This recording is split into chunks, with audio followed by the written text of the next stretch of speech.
गणेशाय नमः। प्यारे भक्तगणों, आज आप सभी श्रवण करेंगे श्री दशा माता जी की तीसरे दिन की तीसरी कथा। दशा माता माँ पार्वती का ही एक स्वरूप है। आइए शुरू करते हैं कथा। एक सास बहू थी।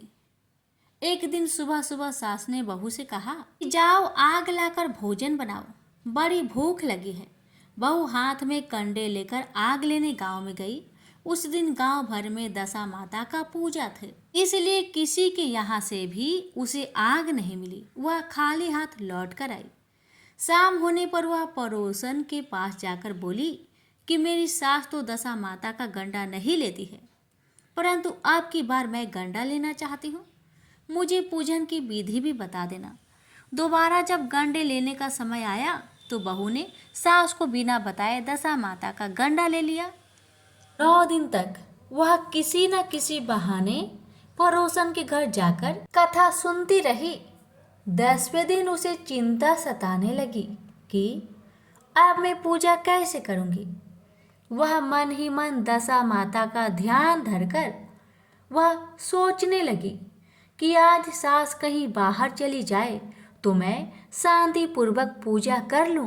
दशा माता की कृपा से सास बहू से बोली, मैं आज खेतों पर जा रही हूँ, यदि मुझे आने में देरी हो जाए तो तू मेरे लिए खेत पर खाना ले आना। बहू के मन की मुरादें पूरी हो गई। वह तो यही चाहती थी। उसने सासू माँ से कहा कि आप निश्चिंत होकर जाइए, घर का सब काम मैं निपटा लूंगी। सास के जाते ही बहू ने स्नान कर दशा माता की पूजा की। इसके बाद वह पूजा की सामग्री मिट्टी के गोले में रखकर उसे सिलाने के लिए जाने लगी थी कि उसकी सास खेतों से वापस आ गई। सास को देखकर बहू ने जल्दी से उस गोले को छाछ की मटकी में छिपा दिया। उसने सोचा कि उचित समय पर गोले को मट्ठे से निकालकर सिला आऊंगी। सास ने आते ही बहू से कहा, तू मुझे खाना देने क्यों नहीं आई? अब तक क्या करती रही? बहू ने कहा कि आज मैंने सिर के बाल धोए थे, उनके सूखने में देर लग गई, इस कारण भोजन बनाने में देर हो गई। मैं थाली लगाती हूँ, आप गुस्सा त्याग कर भोजन कीजिए। सास का गुस्सा कुछ शांत हुआ। वह पैर धोकर चौकी में बैठी ही थी कि उसका बेटा भी आ गया। वह अपनी माता के साथ भोजन करने बैठ गया। सास भोजन करके उठना ही चाहती थी कि उसका बेटा बोला, मुझे तो मट्ठा चाहिए। सास ने बहू से मट्ठा देने के लिए कहा। बहू बोली, मैं तो रसोई में हूँ, आप ही इन्हें मट्ठा दे दो।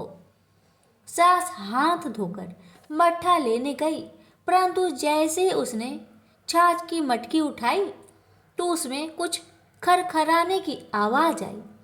उसने हाथ डालकर देखा तो उसे एक बड़ा सोना का गोला मिला। सास ने आश्चर्य से बहू से पूछा, अरे इस छाछ की मटकी में यह सोना का गोला कहाँ से आया? इसे तू कहाँ से चुरा कर लाई है? यहाँ क्यों छिपा कर रखा है? मैं समझ गई कि इसी वजह से तू छाछ देने नहीं उठी। इसका भेद बता, नहीं तो मैं तेरी चमड़ी उधेड़ दूंगी। बहू बोली, मुझे कुछ नहीं पता, मेरी दशा माता जाने। मैंने तुम्हें बताए बिना दशा माता का गंडा लिया था और उनकी पूजा की थी। तुम्हारे आ जाने के कारण मैं गंडे को सिलाने ना जा सकी। तुम्हारे डर से मैंने इसे छाछ की मटकी में छिपा दिया था। दशा माता ने इसे सोने का बना दिया, इसमें मैं क्या कर सकती हूँ?